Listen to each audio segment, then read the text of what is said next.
আসসালামু আলাইকুম সবাইকে, welcome back to my YouTube channel শখ বিলাসের আজকের রেসিপিতে থাকছে ভ্যানিলা কেক।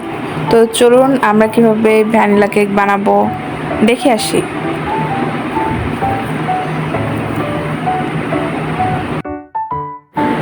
প্রথমে আমি একটি পাত্রে 3টা ডিম নিয়ে নিয়েছি। এই তো আমি 3টা ডিম নিয়ে নিয়েছি। এবার 3টা ডিমের কুসুমটাকে আলাদা করে দিব।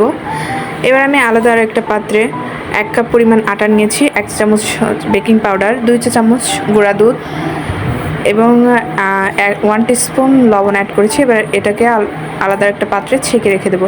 এবার আমি ডিমের যে সাদা অংশ রেখেছিলাম ওটাকে সুন্দরভাবে ফেটিয়ে ক্রিমি করে নিব। এই তো আমি ডিমের সাদা অংশকে সুন্দরভাবে ফেটিয়ে নিয়েছি। এবার এর মধ্যে আমি হাফ কাপ পরিমাণ চিনি অ্যাড করছি। আপনারা যদি বেশি খান তাহলে তার বেশি দিতে পারেন। এরপর আমি কুসুমটাকে এর মধ্যে অ্যাড করে দিয়েছি। এবার আমি আরও কিছুক্ষণ এটাকে বিট করে নিব।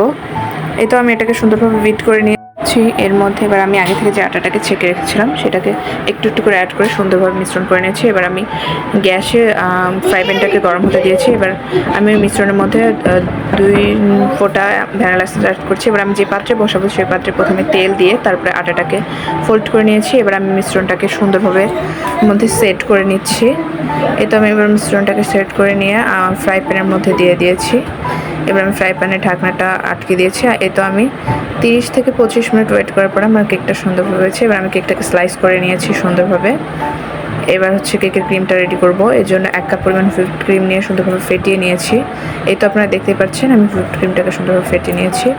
এবার আমার কেকটা ডেকোরেশনের পালা। এবার আমি প্রথমে নিচের লেয়ার দিয়ে দিয়েছি, তারপরে সুগার সিরাপ দিয়ে দিয়েছি সুন্দর করে। এবার ক্রিমটা সেট করে নিয়েছি, তারপর উপরের লেয়ার দিয়ে আবার সুগার সিরাপ দিয়ে দিয়েছি। এবার আবার উপরের লেয়ারটা দিয়ে সুন্দরভাবে ক্রিমটাকে সেট করে নিব। এই তো এবার সামান্য কিছু ডেকোরেশন করে নিয়েছি উপর দিয়ে। এই তো রেডি হয়ে গেল ভ্যানিলা কেক। দেখলেন কত সহজে এবং কত দ্রুত ভ্যানিলা কেক তৈরি হয়ে গেল। ভিডিওটা যদি ভালো লাগে তাহলে একটা লাইক করবেন, কমেন্ট করবেন এবং ভিডিওটা দেখার জন্য সবাইকে অনেক ধন্যবাদ। এবং নতুন নতুন ভিডিও পেতে আমাদের চ্যানেলের সাথে থাকবেন। আল্লাহ হাফিজ সবাইকে।